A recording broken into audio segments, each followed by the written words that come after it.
मारते हो? बहुत मारा है उसको, बहुत मारा है, बहुत मारा है उसको। सुनेंगे नहीं तो मारना ही पड़ता है, और झूठ बोलते तो मुझे वो गुस्सा आता है। अब झूठ बोलना चालू किया कभी कभी, वो झूठ बोलती है। आप देखेंगे ना उसका ये पैर उसके ऊपर, पैर में एक दाग है, ये पैर में इधर दाग है उसका। बचपन में थी वो, अभी मेरे ख्याल से कम हो गया।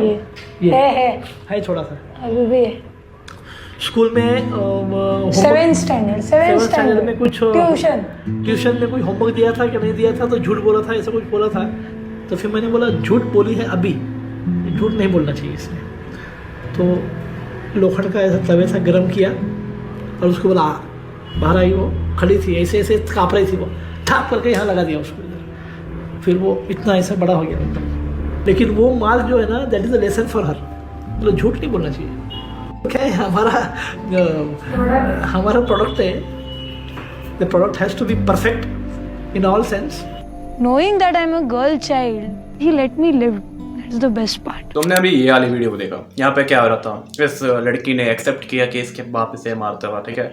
फिर ये बहुत ज़्यादा अच्छे से बता भी रही है उस चीज़ को। 7th स्टैंडर्ड में कुछ। अब तुम एक बार ये सारी चीज़ को छोड़ दो, अरे बस इस चीज़ को सोच करके देखो ना कि मान लो ये लड़की आगे जा करके शादी करती है किसी से भी, आई डोंट नो, उसका जो पति होता है वो भी ऐसा ही निकलता है, एंड वो भी इसके बेटी को मारता है या फिर इसके बेटे को मारता है।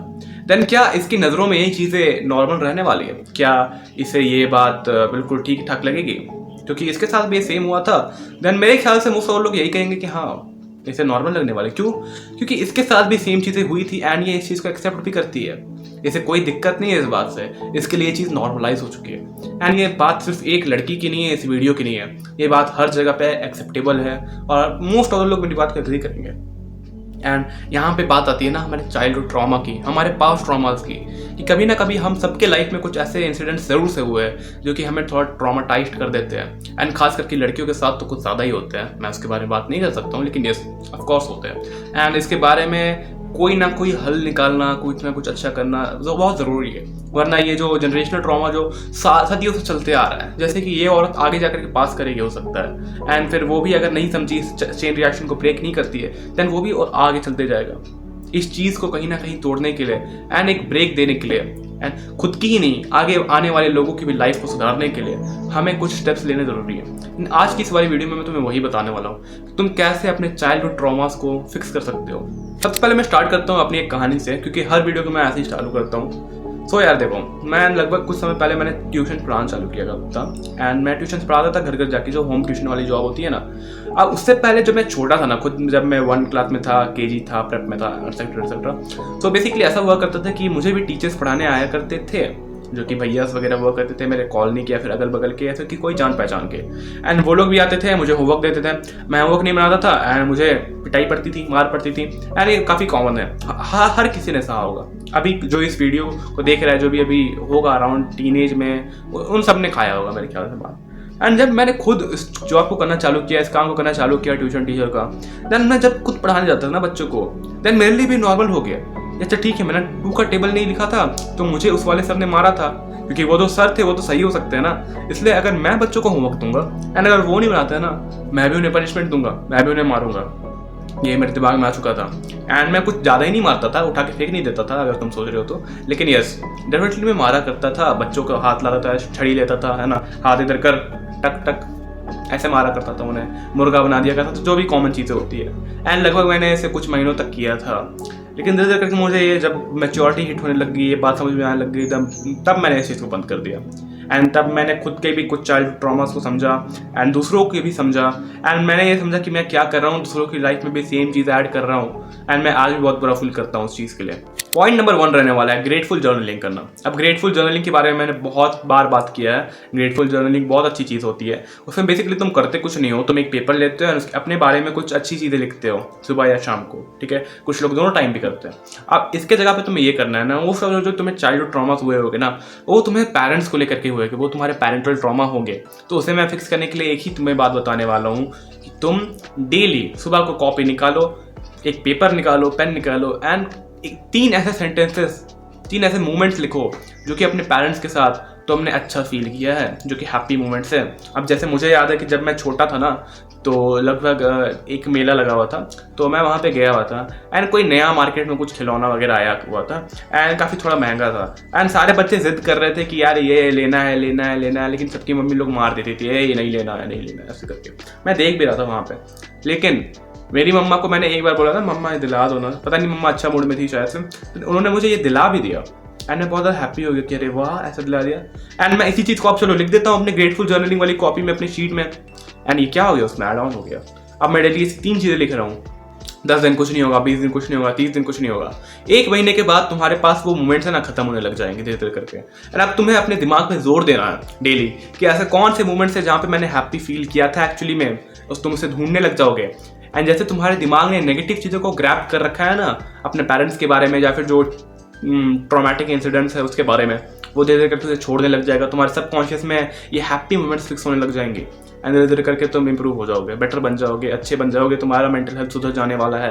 एंड ये सिर्फ तुम अपने पेरेंट्स को लेकर के नहीं कर सकते हो, हर एक चीज़ को लेकर कर सकते हो। अगर कोई लड़की है जैसे बचपन में अब्यूज़ किया गया है या फिर किसी अपने रिश्तेदार ने उसे छेड़ा वगैरह, देन तुम ये नहीं करो कि उस रिश्तेदार के बारे में अच्छी चीज़ें लिखो, लेकिन तुम ये करो कि अच्छा किसी ने मुझे बेकार तरीके से ट्रीट किया, देन कुछ लोग ऐसे भी है जिन्होंने मुझे अच्छे तरीके से ट्रीट किया, लाइक मेरे फादर, लाइक मेरी मदर, लाइक मेरे ब्रदर, ऐसे तुम कर सकते हो। ये भी अच्छी चीज़ होती है एंड ये डेफिनेटली वर्क करती है, इसलिए मैंने इस पॉइंट को सबसे ऊपर रखा है। नेक्स्ट है ब्रेक द चेन रिएक्शन। अब ये चेन रिएक्शन तुम समझो, ये कोई केमिस्ट्री वाला चेन रिएक्शन नहीं है। यहाँ पे वो चेन रिएक्शन मैंने जो समझाना तुम्हें, जो वो लड़की अपने जनरेशनल ट्रॉमा को पास ऑन करते जाएगी, यही है वो चेन रिएक्शन जो कि बहुत पहले से चलता आ रहा है। एंड तुम्हें कुछ नहीं करना है, इस चीज़ को एक्सेप्ट करना है, ब्रेक करना है, जो कि मैंने ब्रेक किया। मैंने बच्चों को मारना चालू किया, लेकिन उसके बाद मैंने इस चीज़ को समझा कि ये सही नहीं है।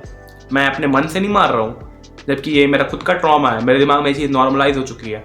एंड तुम्हें खुद से क्वेश्चन करना पड़ेगा इसके लिए कि क्या है जो मैं चीज़ कर रहा हूँ, क्या ये सही है। अब चेन रिएक्शन तुम ऐसे ब्रेक नहीं कर सकते हो, तुम्हारे बच्चे तो होंगे नहीं, कोई बच्चा वाला मेरे वीडियो देख नहीं रहा होगा, आई नो दैट, लेकिन उसके बाद तुम ऐसा कर सकते हो कि अपने इन चीज़ों को एक्सेप्ट करो, अपने माँ बाप को थोड़ा सा फॉरगिव करने की कोशिश करो, या फिर उस इंसिडेंट को थोड़ी सी भूलने की कोशिश करो, सिर्फ वहाँ से अच्छी बातों को लेकर के रखो, जैसे कि तुम चीज़ को इंप्रूव कर दोगे। एंड अगर अभी भी तुम्हें समझ नहीं आ रहा ना, तो तुम्हें ऑफकोर्स आगे वाले पॉइंट से जरूर से समझ आ जाएगा। इसलिए मैं डायरेक्टली नेक्स्ट वाले पॉइंट पे जंप करता हूँ। थर्ड है, कोई तुम डिल्यूशनल एक्सपेक्टेशंस मत रखो किसी से, लाइक अपने पेरेंट्स से तो बिल्कुल मत रखो। अब ऐसा मैं क्यों कह रहा हूँ डिल्यूशनल एक्सपेक्टेशंस, मतलब कि मुफ्त लोग कहते हैं ना तुम्हारे माँ बाप भगवान है, ठीक है अच्छी बात है, अगर तुम रिस्पेक्टफुल वे में उन्हें भगवान मानते हो देन मैं तुम्हारी रिस्पेक्ट भी करता हूँ, लेकिन एक्चुअली में वो लोग कोई भगवान नहीं है, दे आर ऑल्सो ह्यूमंस। मैंने बहुत पहले इंस्टाग्राम पे या फिर रेडिट पे एक ऐसा पोस्ट देखा था जहाँ पे एक ऐसा लाइन था, please forgive your mother and father, it's their first time parenting too, it's their first time living their life too. वो लोग भी अपनी ज़िंदगी को एक ही बार जी रहे, पहली बार ही जी रहे, वो लोग भी पहली बार ही माँ बाप बने हैं, उनके भी पहली बार ही बच्चे हुए, हो सकता है कोई बड़ा भाई होगा, लेकिन फिर भी उनकी पेरेंटिंग का ये फर्स्ट टाइम है। वो 10 बार 10 जन्म ले चुके हैं एंड उसके बाद पेरेंटिंग करके नहीं आए हैं, उनके साथ भी चीज़ें हैं, वो भी अपने किसी पास्ट ट्रॉमा की वजह से आज तुम्हें वो चीज़ पास ऑन कर रहे होगे, उनके दिमाग में वो चीज़ नॉर्मलाइज हो गई होगी। जैसे कि गाँव देहात में अगर तुम देखोगे तो वहाँ पे काफ़ी यंग एज में लड़कियों की आज भी शादी हो जाती है, ठीक है, देन ये क्या है, वहाँ पे औरतों को ये नॉर्मल लगता है, वहाँ पे लड़कियों के बाप को ये नॉर्मल लगता है, क्यों? क्योंकि वो बचपन से ही देखते आ रहे हैं। ऐसा तो नहीं है कि उन्हें बचपन से ही पैदा होते ही उनके दिमाग में ये बात डाल दी गई है तो अपनी बेटी की शादी ऐसे करवा देना, ऐसा नहीं होगा। लेकिन वो लोग समाज को देखते देखते इन चीज़ को एक्सेप्ट कर चुके हैं एंड उनके दिमाग में ये चीज़ नॉर्मलाइज हो चुकी है। एंड यहाँ पे वही बात आती है कि इसके लिए तुम कुछ भी नहीं कर सकते हो। पहले बात तो तुम्हें समझा सकते हो, लेकिन सच बोलो तो वो लोग एक ऐसे एज में होते हैं ना जहाँ पे उन्हें अपनी लाइफ की सारी मैच्योरिटी हिट कर ली है। एंड वहाँ पे अगर तुम आप उनसे छोटे होकर के कोई चीज़ समझाने, कुछ बहुत कम ऐसे रेयर पेरेंट्स होते हैं जो समझ पाते हैं, उसके बारे में मैं बात करूँगा, लेकिन हाँ तुम समझाने जाते हो तब वो समझते हैं, लेकिन मोस्ट ऑफ द केसेस में वो कभी नहीं समझने वाले। देन तुम्हें कुछ नहीं करना है, फॉरगिव देम, वो भी तुम्हें माफ़ कर देते हैं। अगर तुम सोच के चलोगे भगवान है, अरे ये तो माँ बाप है मेरे माँ बाप, ये तो भगवान है मेरे माँ बाप, ये कैसे गलत कर सकते हैं, ये कैसे बुरा कर सकते हैं, अगर तुम ऐसा बिटर वाला ख्याल रखते हो अपने मन में, देन कभी भी तुम उन्हें माफ़ नहीं कर पाओगे एंड अपने इस ट्रॉमा को अपने दिमाग से कभी भी हटा नहीं पाओगे। सो ज़रूर से ट्राई करना कि एक बार तुम उन्हें माफ़ कर दो। एंड कोई भी डिल्यूशनल एक्सपेक्टेशंस मत रखो किसी से भी, कोई गैर इंसान से नहीं, किसी अपने माँ बाप से नहीं। एंड जैसे तुम बाकियों को, अपने दोस्तों को कर देते हो, अपनी गर्लफ्रेंड को माफ़ कर देते हो ना, ऐसे अपने माँ बाप को भी कर दो। लास्ट पॉइंट है कंपैरिजन, एंड सबसे इंपॉर्टेंट पॉइंट ये भी रहने वाला है क्योंकि बहुत सारे लोग इस गलती को हमेशा करते हैं, हमेशा। अब मैं दोनों एस्पेक्ट्स बताने वाला हूँ, तुम्हारे माँ बाप भी तुम्हें कंपेयर करते होंगे किसी और के बेटे से कि फलना का बेटा ने इतने मार्क्स लाए हैं, शर्मा जी के बेटे ने इतने मार्क्स लाए, गुप्ता जी के बेटे ने इतने मार्क्स लाए। ठीक है। एंड तुम भी कभी कभी करते हो कि उसके पापा तो उसे इतने पैसे देते हैं, उसकी मम्मी तो उसे ये देती है, उसके पापा ने उसे गाड़ी दिला दी, बाइक दिला दी। लड़कियां कंपेयर करती है कि उसके पास तो ये है, वो उस लड़की को ज़्यादा फ्रीडम मिलती है उसके घर से, उसके घर पे तो ये होता है, उसके घर पे तो वो होता है। आप कंपेयर कर सकते हो। डिफरेंस माँ बाप के कंपैरिजन है, तुम्हारे कंपैरिजन में बस इतना सा रहने वाला है ना कि तुम कभी भी ये नहीं सोचते हो कि चलो मैं बता देता हूँ नहीं, ये जा करके नहीं, तुम मन में जरूर सोचोगे कि उसके माँ बाप उसे ऐसा देते हैं, बल्कि तुम्हारे माँ बाप तुम्हें आके डायरेक्टली बोल देते हैं उसके बेटे को देखो उसने इतने मार्क्स लाए, लेकिन तुम कभी भी जाके ये नहीं बता सकते हो कि उसके बेटे को देखो उसके बाप ने उसे गाड़ी दी है। आप कभी नहीं बता सकते हो, है ना। कुछ लोग कभी भी बता देते हो, आई डोंट नो, लेकिन मोस्ट ऑफ द केसेस में कोई नहीं बताता है। एंड यहीं पे तुम्हें समझना होगा कि अगर तुम कंपेयर कर रहे हो किसी को किसी से, एंड अगर वो कंपेयर कर रहे हैं वो भी गलत है यहाँ पे, लेकिन तुम अपने साइड से बंद करोगे तभी हो सकता है सामने वाला भी बंद कर पाए। तुम्हें इस चीज़ को समझने की बहुत ज़्यादा ज़रूरत है। एंड अगर तुम कंपेयर कर रहे हो अपने से किसी बेटर से, तुम्हारे ऊपर का बार बहुत हाई है, तुम अंबानी तक भी जा सकते हो, लेकिन वो बार उतना ही नीचे भी है, कुछ केसेस में उससे भी नीचे है। जितनी गरीबी है उतनी ही अमीरी भी है कुछ लोगों के पास। हो सकता है कि किसी के पेरेंट्स बचपन में ही सेपरेट हो गए हो, किसी ने इतनी घटिया चीज़ें देखी होगी तुम सोच नहीं सकते हो, किसी के माँ बाप ने किसी अपने बच्चे को ही बेच दिया, ऐसी भी चीज़ें होती है। तुम देखते नहीं हो क्या? कुछ अपने मैंने देखा था न्यूज़ में कि अपने बच्चे को किसी ने पैदा होते ही किसी सब स्मगलर को बेच दिया 1.5 लाख रुपए में। ऐसे न्यूज़ आते रहते हैं। उनसे भी कंपेयर करो खुद को, उनके पेरेंट्स से भी कंपेयर करो अपने पेरेंट्स को एक बार। वो भी चीज़ सोच करके देखो अपने लाइफ में, किसी के माँ बाप ही नहीं होते, किसी की माँ नहीं होती, किसी के बाप नहीं होते, बहुत सारी बुरी चीज़ें होती है अपनी लाइफ में। And even I don't have a father, इस बात को मैं भी जानता हूँ। कुछ समय पहले ही मैंने अपने पिताजी को खोया है। एंड कहीं ना कहीं जब तुम इस बात को एक्सेप्ट करते हो ना, लेकिन धीरे धीरे करके लेट हो जाता है, एंड ये तुम्हें बाद में बहुत ज़्यादा रिग्रेट फील कराने वाला है। दैट इज़ वाई कंपैरिजन करना आज से ही बंद कर दो, एंड माफ़ करो सबको, खत्म कहानी, स्टे हैप्पी। एंड इस ट्रॉमा को ख़त्म करो। एंड इस ट्रॉमा को कभी अपनी लाइफ में या फिर किसी अपने बच्चों को या फिर कहीं भी अपनी बीवी को कहीं भी आगे मत बढ़ने दो। एंड ये सिर्फ ट्रॉमा, ये जो सिर्फ एक्सपीरियंस है ना, ये सिर्फ चाइल्डहुड तुम मत रोक के रखो। भले ही मैंने वीडियो में लिखा है चाइल्डहुड ट्रॉमा, पेरेंटल ट्रॉमा, लेकिन आज तुम देखते हो कि किसी की बीवी को कोई मार रहा है या फिर कोई अपनी बीवी को मार रहा है, कल को तुम भी वो मत करना। कभी भी किसी चीज़ को देख करके बाहर से खुद को नॉर्मलाइज मत करना। मैंने ये वाली वीडियो बनाई थी जहाँ पे मैं इन चीज़ों की बात कर रहा था कि कैसे बाहर के आइडियाज़ तुम्हारे दिमाग को इफेक्ट करते हैं, एंड यहीं से तुम्हें वो वीडियोस का कंटिन्यूटी लगने वाला है, जबकि मैंने उस वीडियो को पहले अपलोड किया था। खैर, अगर तुम्हें ये वीडियो अच्छा लगा हो देन मेक श्योर कि तुम इस चैनल को सब्सक्राइब कर रहे हो। मैं मिलता हूं नेक्स्ट वीडियो में। Goodbye, thank you.